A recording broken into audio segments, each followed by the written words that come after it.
অনিমেষ এবং নাতাশা, সেই অনিমেষ যে আমার হাইটে ছিল হঠাৎ করে স্কুলে মারপিট মেরেছিলাম।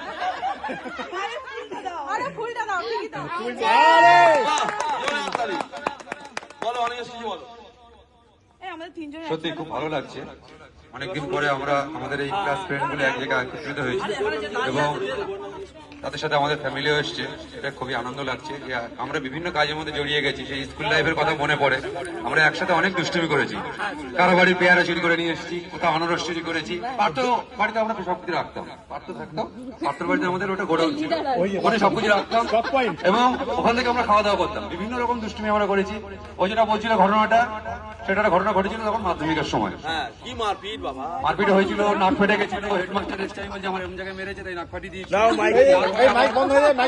ওইভাবে বলেনি, ও একদম ডাইরেক্ট বলেছে স্যার ও আমার ওখানে মেরেছে, বাড়িতেও পৌঁছে দিয়েছি। তো এরকম বিভিন্ন ঘটনা ঘটেছে। বন্ধু লাইফে আমরা অনেক আনন্দ করেছি। তখন আমরা সবাই ঘাসবাড়ি স্কুলে পড়তাম। ও আমাদের ক্লাস 8 এসেছিল, আমি প্রসেনজি একদম ফার্স্ট ছিল, আমরা সব 1 থেকে পড়ি। তো খুবই ভালো লাগছে এখানে মনে আছে নাম হয়েছে। সত্যি খুব আনন্দদায়ক।